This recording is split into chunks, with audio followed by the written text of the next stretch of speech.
Hi folks, welcome back to the Hoard. Back on the Mule project, and finally it's beginning to pick up some momentum. When you put one of these things together, many of you have, some of you haven't, the problem you run into is how will things fit? And you don't want to go too far down the path of, oh, I welded it all together, and boy, look at that, my chain goes right through my engine support, and now I have trouble. So today's big accomplishment, yesterday I cut these, but I welded them both in, and I'm happy where they're located, and they seem to be pretty straight up and down, and they're spaced evenly, and all that's very nice. The other thing I did, you guys could see the motor is sitting nice and flat there, which I did by, this is, what is this thing, like 3x6, something like that. I cut a notch out of it, which allows the torque converter to go by. Let me show it to you from a bunch of different angles. And after I cut this notch out, between that weld and the weld on the other side is 17 inches, and even though it's notched like that, you still have plenty of strength. It's not flexing at all. And obviously I did that because I wanted to run the plate from here to here, right? And the plate's thick enough, it'll be out a little further, and I'm talking the plate underneath the engine, and that way it's supported, right? The front of the plate will be supported by this and this, right?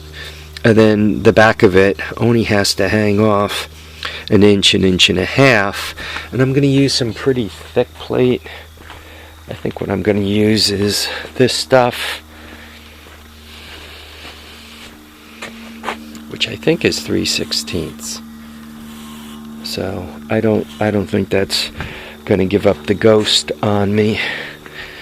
I think it'll take and support the engine well. So I'm happy because, you know, things are becoming fixed now, and they're becoming fixed in such a way that they're going together properly. I just tacked this here, and then I was able to torque this thing so she's sitting flat here and here, and on the other side. I'll move the motor in a moment and show you guys that.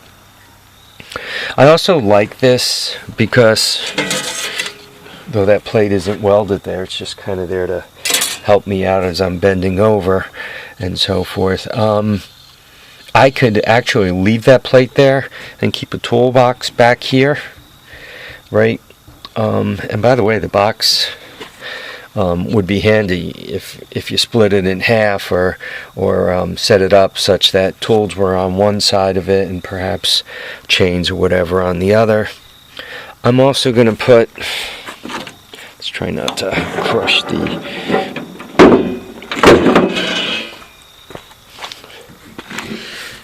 I'm going to put a plate across the back of this here. I don't know if I'm going to cut it up at an angle. I probably will. But I'm going to plate this across the back, which will fill in these holes, give this and this extra support, keep things from torquing and moving around. You can see how those went into the old supports back here, right? These things here. So, I should show it to you from this angle. It's actually looking pretty good. So far, I'm really happy with it. But now, the other stuff. Where am I putting the wheels? How am I going to mount the wheels? And I mean that by how far forward and backwards are the wheels going to be, and, you know, do I want to mount them directly to the frame, or do I want to put some spacers in? So I'm looking at about, I don't know if you guys could see that, about 6 inches. So from the top of this to the bottom of that is about 6 inches. And from the front wheel to the ground, oh God, is about 5 inches. Hopefully I'll be able to show you guys that in such a way that you can actually see it.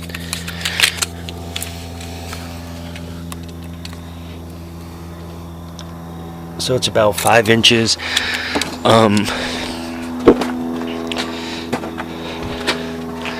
And that's kind of the pitch this thing is at. It does have a little downhill. And now back to the envelope, back of the envelope planning. These tires are 18-inch. I think I'm going to 22s. Those for now I'm keeping, and I think as long as they'll hold air and all, I'm gonna keep them. Even if I have to put tubes in them, as long as the tubes ain't squirting out the side, I'm gonna keep those. Those are perfectly adequate for front tires. The backs, I'm probably going with knobbies. Not quite like that. Those have a little chevron to them. Just pure knobbies. Square blocks. Smaller than that. Actually, I'm thinking of going with these. Not this exact set, but basically these. And these are, oh, these are only 20s. So 22s. Those are 25s on that guy. Not that any of you guys care. So that's what's rolling around in my mind. But as I'm fooling around with this, now I'm trying to figure out how much spacing to mess with, right? Because I really don't want a huge rake on this thing. I'd like it relatively level, perhaps a little higher in the back.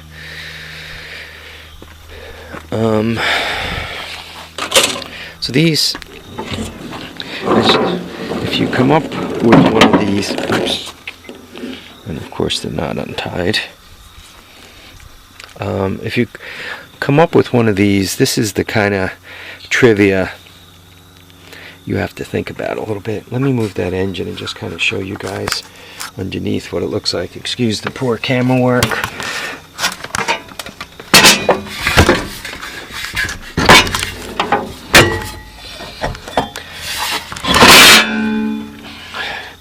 So,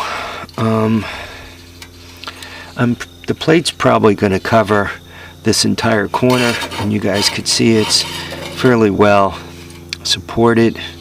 Obviously the welds are going to be more complete, but given it's going to look probably something like this. So there'll be a motor mount hole here and one around there. Obviously the plate's going to be continuous. One around here somewhere and one around here. So this isn't moving. It's pretty rock solid.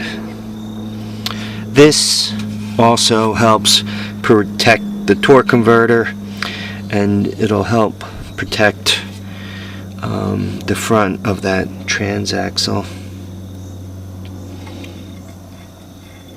I find that as I'm working on this thing, the nice thing to do is kind of progress until you kind of run into somewhat of a problem, and then think about it overnight and come back and work on it a little bit more. That helps keep you from, jumping off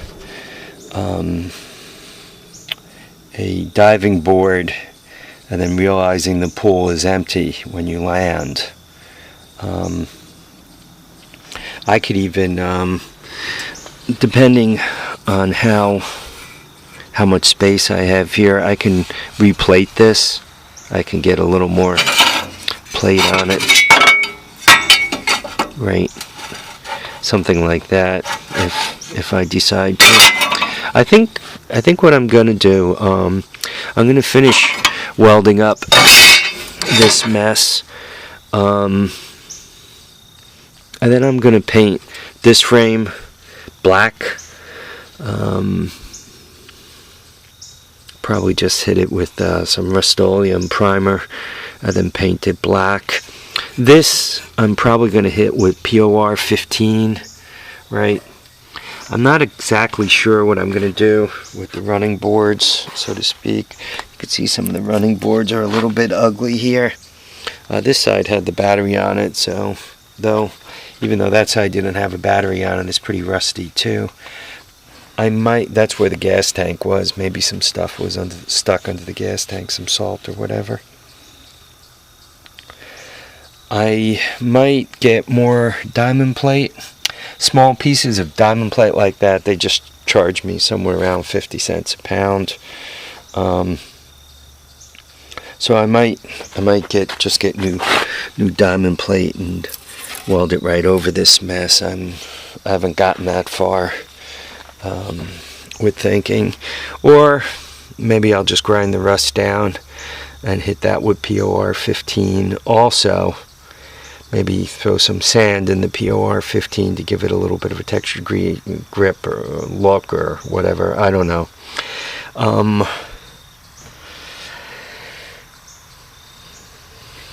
Yeah, tonight basically I'm going to go in, and what my brain is going to be thinking about is how am I doing the wheel, the axle here to frame mounts.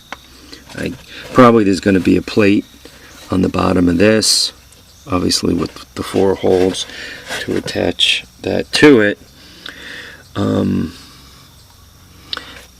And I'm loosely thinking a few small pieces of pipe that go down to where those holes are, and kind of a square of metal around it to keep those pieces of pipe from moving. Maybe a plate on top of the pipe, maybe not. Maybe I'll just have the plate go straight to this. I'm gonna have to use some halfway decent thick plate though. This is pretty thick, so maybe this stuff.